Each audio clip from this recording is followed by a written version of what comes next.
آقا کریم صلی اللہ تعالی علیہ وسلم نے ارشاد فرمایا، جب کوئی شخص نماز کی حالت میں تنہا پڑھ رہا ہو یا امام کے پیچھے، توجہ چاہوں گا، امام کے پیچھے پڑھ رہا ہو یا تنہا پڑھ رہا ہو، لیکن جب امام سورہ فاتحہ پڑھے اور سورہ فاتحہ کی تلاوت کے بعد، یا نماز پڑھنے والا سورہ فاتحہ کی تلاوت کرنے کے بعد جب ولضالین پر پہنچے تو ولضالین جیسے ہی امام نے پڑھی، یا نماز کی حالت میں جس کسی نے پڑھی، اور اس کے بعد جب اس نے آمین کہا، تو چونکہ جیسے ہی وہ ولضالین مکمل کرتا ہے تو اس پر فرشتے آمین کہتے ہیں۔ میرے آقا صلی اللہ علیہ وسلم فرماتے ہیں اگر امام کی اگر اس کی آمین جو ہے فرشتوں کی آمین کے ساتھ مل گئی تو اللہ اس کی مغفرت فرما دیتا ہے۔ امام شافعی کے نزدیک آمین زور سے کہنا ہے، احناف کے نزدیک آہستہ کہنا ہے۔ اسی کے ساتھ ساتھ ایک نماز کی اور سنت ہے، رکوع کے بعد کھڑے ہونے کے ساتھ جیسے ہی ہم کہتے ہیں سمیع اللہ لمن حمدہ، اکیلے پڑھ رہے ہوں یا امام کی اقتداء میں پڑھ رہے ہوں، تو امام جب سمیع اللہ لمن حمدہ کہے تب تو آپ کہیں گے اللہم ربنا ولک الحمد۔ لیکن اگر آپ اکیلے پڑھ رہے ہیں تو آپ کو سمیع اللہ لمن حمدہ اللہم ربنا ولک الحمد یہ دونوں پڑھنا ہے۔ اور اگر یہ پڑھنا فرشتوں کی اللہ کی تحمید کے ساتھ مل جاتی ہے تو اللہ تعالیٰ پڑھنے والے کی مغفرت فرما دیتا ہے۔ اب میں آپ سے پوچھنا چاہتا ہوں، نماز کی ان سنتوں کا خیال کس کو ہے؟ آقا کریم صلی اللہ تعالی علیہ وسلم نے ارشاد فرمایا، نماز اس طرح پڑھو جیسے تم خدا کو دیکھ رہے ہو، اور اگر یہ تصور نہیں تو یہ تصور کرو کہ اللہ تمہیں دیکھ رہا ہے۔ صوفیاء کرام فرماتے ہیں کہ جو لوگ نماز کی حالت میں ادھر ادھر دیکھتے ہیں، گھڑی میں کتنے بجے، پھر دیکھا پھر کون بازو میں آئے دیکھا، اس طریقے سے کرتے ہوتے نماز کے اندر، تو صوفیاء کرام فرماتے ہیں جب کوئی نماز میں ادھر ادھر دیکھتا ہے نا، کبھی گھڑی دیکھ لی، کبھی دیوار، کبھی زیب و زینت، تو غیب سے ندا آتی ہے میرے بندے کیا مجھ سے بھی کوئی خوبصورت ہے جسے تو دیکھ رہا ہے؟ کیا وجہ تھی کہ مولا علی کرم اللہ تعالی وجہہ الکریم کے پیر مبارک میں تیر لگ گیا؟ نکالنے جاتے تو تکلیف ہوتی، فرمایا جب میں نماز پڑھوں تو تیر نکال لینا، مجھے پتہ تک نہیں چلے گا وہ مومن کی نماز تھی۔ ایسی نمازیں انسان کی زندگی میں انقلاب پیدا کرتی ہیں۔ پہلی چیز تو ہم یہ سمجھیں کہ ہم نماز پڑھتے کیوں ہیں۔ کیا کسی مسلمان کے ذہن میں یہ خیال آیا کہ نماز میں اس لیے پڑھوں کہ بے حیائی سے بچ جاؤں، نماز اس لیے پڑھوں تاکہ بد کرداری سے بچ جاؤں، نماز اس لیے پڑھوں تاکہ چوری چکاٹی سے بچ جاؤں، نماز اس لیے پڑھوں تاکہ غیبت سے بچ جاؤں، نماز اس لیے ادا کروں تاکہ بے حیائی سے بچ جاؤں؟ نہیں، ہمارے سامنے مقصد ہے ہی نہیں، ہمارے سامنے تو معاذ اللہ ثم معاذ اللہ ایک بوجھ اور ذمہ داری ہے۔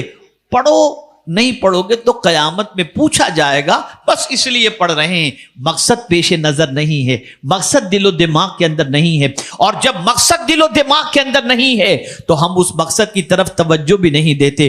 آپ ذرا مجھے بتائیے کس طریقے سے نماز ادا کرنے کے بارے میں فرمایا گیا جب تم نماز کے لیے کھڑے ہوا کرو تو اپنی نگاہ سجدے کی جگہ پر رکھو۔ اللہ اکبر، جس جگہ پر تم اپنا سر جھکا رہے ہو اس جگہ پر جب تم نظر رکھو گے, ادھر تمہاری نظر ہوگی کہ یہاں پر میں اپنے رب کی بارگاہ میں اپنا سر جھکا رہا ہوں, تو نگاہ تمہاری سجدگاہ کی طرف ہوگی. اسی طریقے سے جب تم رکوع میں جاؤ گے تمہاری نظر اپنے پیر کے انگوٹھوں کی طرف ہوگی, تمہیں اس طرف تمہاری جب نظر ہوگی. اے رسول اعظم صلی اللہ تعالی علیہ وسلم کے دیوانوں, یہ سجدے کی جگہ کی طرف نظر کرنے کا کیوں حکم ہے؟ وجہ یہ ہے کہ ادھر تو سجدہ کرے گا, تو اپنا سر ادھر رکھے گا تو تجھے وہ دولت نصیب ہو جائے گی, اس سے بڑی کوئی دوسری دولت نہیں. ادھر سر تیرا جھکے گا, ادھر اللہ تجھے اپنے قرب کی دولت سے مالا مال فرما دے گا. تو نظر اس جگہ پر رکھ جہاں تو سر جھکا کر خدا سے قریب ہو جا. اب بندے جب تیری نظر سجدہ گاہ کی طرف ہے, سجدے کی جگہ کی طرف ہے, تو اب تو کہیں ایسی جگہ پر جانے کی کوشش نہیں کرے گا جہاں جا کر یا جو چیز دیکھ کر تو خدا سے دور ہو جا, اس کے رسول سے دور ہو جا, اس لیے کہ ابھی تیری نظر اس جگہ پر رہی ہے جہاں سر رکھنے کے بعد تجھے اللہ اپنے قرب کی دولت سے مالا مال فرما دیتا ہے. لیکن ہماری نظر کہاں ہوتی ہے؟ کبھی دیوار پر ہوتی ہے, خیالات میں کبھی گم ہوتے ہیں, کبھی فکر میں گم ہوتے ہیں, کبھی حساب کتاب میں گم ہوتے ہیں. ذہن کہیں ہے, دل کہیں ہے, وجود کہیں ہے. نادانو, ایسی بھی کوئی نماز ہوا کرتی ہے, ٹھیک ہے, یہ نماز میں یہ نہیں کہتا کہ بارگاہ رب العزت کے اندر مردود ہوگی, نہیں, میں کوئی ایسا فتویٰ دینے والا آدمی نہیں ہوں. آپ نماز پڑھتے رہیں, برابر پڑھتے رہیں, کریکشن کرتے رہیں, برابر کریکشن کرتے رہیں. آج کریکشن کے لیے آپ کو موضوع آپ کے سامنے رکھا ہوں تاکہ آج کے بعد اپنی نماز کو درست کر سکیں. میں یہ نہیں کہتا کہ آپ کو اس نماز کا کوئی فائدہ نہیں ملے گا. مقصد نماز کی طرف آپ کی توجہ کو مبذول کرانا مقصد ہے. اس لیے کہ یاد رکھیں, اگر کوئی چوری چپاٹی بھی کرتا ہے نماز بھی پڑھتا ہے, اگر کوئی گناہ کرتا ہے نماز بھی پڑھتا ہے, اگر کوئی بے حیائی کرتا ہے نماز بھی پڑھتا ہے, تو اللہ کی ذات سے امید ہے یہ سجدہ کبھی اس کو بے حیائی سے روک لے گا, یہ نماز اسے برائی سے روک لے گی. ایک نہ ایک دن نماز اپنی تاثیر اس کے سامنے پیش کر کے ہی رہے گی. اس لیے کہ ظاہر سی بات ہے میرے پیارے آقا صلی اللہ علیہ وسلم کے پیارے دیوانوں, انسان کی زندگی کے اندر, انسان کے وجود کے اندر اللہ نے احساس رکھا ہے. یہ احساس بہت قیمتی چیز ہے, یہ احساس بہت بڑی دولت ہے. اس لیے کہ کبھی کوئی اسے تانا دے گا, عجیب آدمی ہے, نماز پڑھتا ہے اور گندی پکچریں دیکھتا ہے, دل کے اندر احساس پیدا ہوگا, یہ میں کیا کر رہا ہوں, لوگ مجھے کیا کہیں گے, اپنے رب کو کیا منہ دکھاؤں گا. نتیجتاً وہی نماز اس کو بے حیائی سے روک لے گی. لیکن آج میں عرض کرنا چاہوں گا, آپ نماز کے مقصد کو پیش نظر رکھو اور پھر یاد رکھیں اس مقصد کے تحت کہ بندگی اللہ کی کر رہا ہوں. اے اللہ, میں بے حیائی سے بچنے کے لیے تیری بارگاہ میں سر جھکا رہا ہوں, اس لیے کہ تیرا فرمان ہے نماز بے حیائی سے روکتی ہے, نماز بے حیائی سے بچنے کا حکم دیتی ہے. تو مولا, میں اس لیے نماز پڑھ رہا ہوں تاکہ بے حیائی سے بچ جاؤں. تو میں اللہ کی بارگاہ سے امید رکھتا ہوں کہ مولا ایک دن ایسا باحیا بنا دے گا کہ اس کے باحیا ہونے کی قسم دنیا کھاتے ہوئے نظر آئیں گے. اور یہاں ایک چیز اور بھی بتا دوں, جتنی عبادتیں ہیں نا وہ سب عادتیں بدلنے کے لیے, جتنی بھی عبادتیں ہیں سب عادتیں بدلنے کے لیے ہیں. نماز بے حیائی سے روکتی ہے, روزہ تقوی کی دولت عطا کرتا ہے, حج جان و مال اللہ کی راہ میں قربان کرنے کا جذبہ عطا کرتا ہے, زکوٰۃ مال کی محبت کو دل سے نکال. تو یہ ساری چیزیں جو ہیں وہ عادتیں بدلنے کے لیے, زندگی کے اندر انسانیت پیدا کرنے کے لیے. اس لیے کہ انسان نمازی بھی ہو اور بے حیا ہو تو لوگ کہیں گے اس کے اندر انسانیت نہیں ہے, یہ سجدہ تو کر رہا ہے لیکن حقوق العباد سے آشنا نہیں ہے. میرے پیارے آقا صلی اللہ تعالی علیہ وسلم کے پیارے دیوانوں, تو مومن جب نماز پڑھتا ہے تو ادھر ادھر توجہ نہیں دیتا. میں نے بھی آج ایک کوشش کی, تھوڑی سی کوشش کی, آج ایک مسئلہ, میں جب سے موریشس سے آج پہنچا ہوں تب سے ایک مسئلے کے اندر ہی ہم لوگ سب الجھے ہوئے ہیں اور اسی میں گفتگو چل رہی تھی. میں نماز ظہر ادا کر رہا تھا اور مسلسل فون کی گھنٹیوں کی آواز کانوں میں آ رہی تھی اور مجھے لگ رہا تھا کوئی ارجنٹ شاید کال ہو، لیکن میں نے کہا نہیں، میں رب کی بارگاہ میں موجود ہوں، اگر کوئی ارجنٹ بھی ہوگا تو مولا کرم کی نظر فرما کر سب بہتر فرما دے گا۔ تھوڑی سی کوشش کی، تھوڑی سی محنت کی کہ اپنے آپ کو اس سے ہٹا کر میں اللہ کی بندگی کو صحیح طور پر کرنے کی کوشش کروں۔ اے رسول اعظم صلی اللہ علیہ وسلم کے دیوانوں، یہ جو ہماری سوچ ہوتی ہے نا، نماز میں ہے گھنٹی پہ جلدی جلدی فٹافٹ اٹھا کر کے ہیلو ہیلو ہیلو ہیلو، یہ سب بند کرو، یہ سب مت کرو۔ اللہ سے بڑا کون ہے؟ وہی کارساز حقیقی ہے، وہی معبود برحق ہے، وہی پریشانیوں کو دور کرنے والا ہے، وہی مصیبتوں کو دور کرنے والا ہے۔ ارے وہ کون سی مصیبت ہے جس کے ازالے کے لیے نماز نہ رکھی گئی ہو؟ آپ ذرا سوچو، سورج کو گہن لگے نماز پڑھو، بارش نہیں ہو رہی نماز استسقا، گناہ ہو گئے صلاۃ التوبہ، حاجت ہے تو صلاۃ الحاجت، آپ ذرا دیکھو تو صحیح، کوئی مر جائے تب بھی نماز کا حکم دیا جا رہا ہے۔ ہر مصیبت کا سولوشن تو انسان کے لیے اللہ نے نماز رکھی ہے، لیکن یہ مسلمان کیسا ہے کہ نماز کو پریشانی کا سبب، ارے میں نماز میں ٹائم گزار دوں گا تو یہ کال مس ہو جائے گا، یہ ہو جائے گا۔ نہیں، اللہ کی بندگی صحیح طور پر کرو، تم دیکھنا تمہاری زندگی میں کتنا سکون آتا ہے۔ مجھے تو آقا کریم صلی اللہ علیہ وسلم کا یہ ارشاد قلب کو راحت پہنچانے کے لیے بڑا عظیم ہمارے لیے ارشاد ہے۔ اللہ اکبر۔ صحابہ کرام علیہم الرضوان فرماتے ہیں آقا کریم صلی اللہ علیہ وسلم جب کبھی مضطرب ہوتے تو حضرت بلال سے فرماتے ارحنا یا بلال، اے بلال مجھے راحت پہنچاؤ۔ بلال اذان کہتے، حضور نماز پڑھتے، حضور کو راحت نصیب ہو جایا کرتی۔ نماز راحت کا ذریعہ ہے، نماز ہر مصیبت کا علاج ہے۔ اگر یہ علاج نہ ہوتی، نماز علاج نہ ہوتی تو کبھی قرآن میں یہ نہ آتا استعینوا بالصبر والصلاۃ، صبر اور نماز سے مدد طلب کرو۔ ایک نابینا صحابی میرے آقا کی بارگاہ میں حاضر آئے تو پیغمبر رحمت صلی اللہ علیہ وسلم کی بارگاہ میں انہوں نے عرض کیا حضور بینائی نہیں ہے، کرم کی نظر فرمائیں، دعا فرمائیں بیماری یا آنکھوں کی بینائی آ جائے۔ رحمت عالم صلی اللہ علیہ وسلم نے فرمایا صبر کرو تو تمہارے حق میں بہتر ہے، اور پھر اگر تم بینائی چاہتے ہو تو ٹھیک ہے۔ انہوں نے کہا کہ حضور بینائی نصیب ہو جائے تو بہت اچھا۔ سرکار صلی اللہ علیہ وسلم نے پہلے 2 رکعت پڑھنے کا حکم دیا اور اس کے بعد دعا کا حکم دیا، پھر یہ دعا کرو۔ پہلے 2 رکعت، آپ مجھے بتاؤ کہاں نماز نہیں ہے؟ نماز کا اتنا حکم کیوں ہے؟ نماز کے سلسلے میں اتنی تاکید کیوں ہے؟ اور پھر ایک علماء تشریف فرمائے، یہ نہیں فرمایا گیا کہ نماز پڑھو، یہ کہا گیا اقیم الصلاۃ، نماز قائم کرو۔ قائم کرنے میں اور پڑھنے میں فرق ہے۔ قائم اس وقت ہوگی جب سارے ارکان کے ساتھ ادا کرو گے، سارے حقوق کی رعایت کے ساتھ ادا کرو گے، اور یہی وہ عبادت ہے جو کبھی معاف نہیں۔ عاقل بالغ مسلمان پر کبھی بھی معاف نہیں، کبھی بھی معاف نہیں۔ کھڑے رہ کر نہیں پڑھ سکتے، بیٹھ کر پڑھو، بیٹھ کر نہیں پڑھ سکتے لیٹ کر پڑھو، لیٹ کر نہیں پڑھ سکتے اشارے سے پڑھو، اور اشارے سے بھی نہیں پڑھ سکتے تو دل سے نیت کر لو، لیکن معاف نہیں، معاف کسی صورت میں نہیں۔ لیکن اس کے ارکان کی رعایت کے ساتھ۔ میں ایک سوال اگر آپ سے پوچھوں، اس وقت اتنا بڑا مجمع ہے کہ ذرا بتائیے کہ نماز کے مسائل کس کو صحیح طریقے سے یاد ہیں؟ اگر میں کوئی مسئلہ پوچھ لوں کتنے لوگ بتا سکیں گے؟ تو نماز کے مسائل تو بہت دور کی بات ہو گئی۔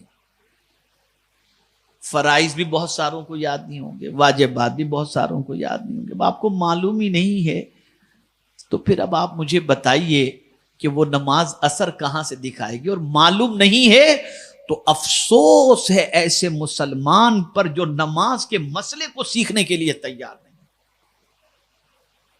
اپنے رب کی بارگاہ میں حاضر کیسے ہوا جائے یہ سیکھنے کے لیے بھی تیار نہیں، اور اس کے لیے اس کے پاس وقت نہیں۔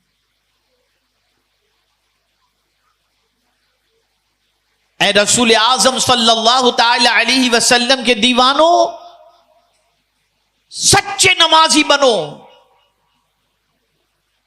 پکے نمازی بنو، اور نماز کو اس کے ارکان کی، اس کے احکام کی رعایت کے ساتھ ادا کرنے کی کوشش کرو۔ اب آئیے میں دوسری نماز بتاؤں۔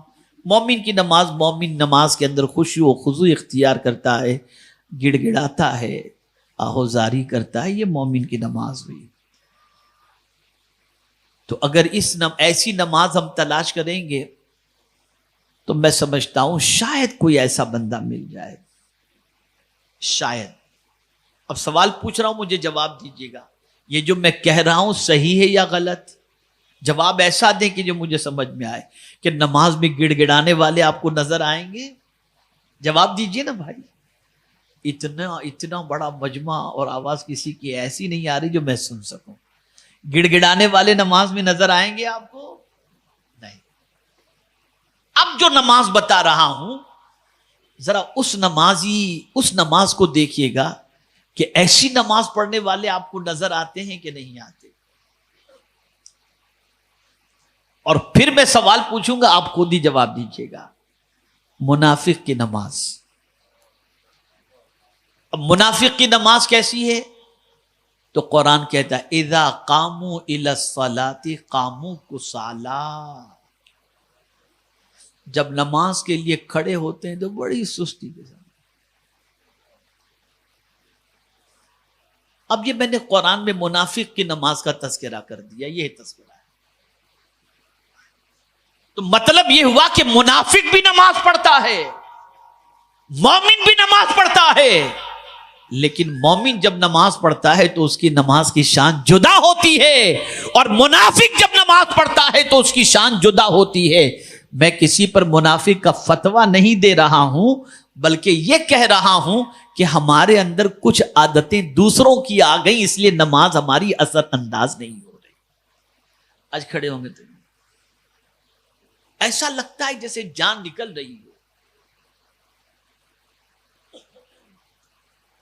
یا پھر نماز پڑھیں گے تو انتظار کریں گے کب وقت ختم ہونے کے قریب، اور 10 منٹ باقی، اللہ یار، اور کچھ لوگ قضا بھی کر دیتے ہیں۔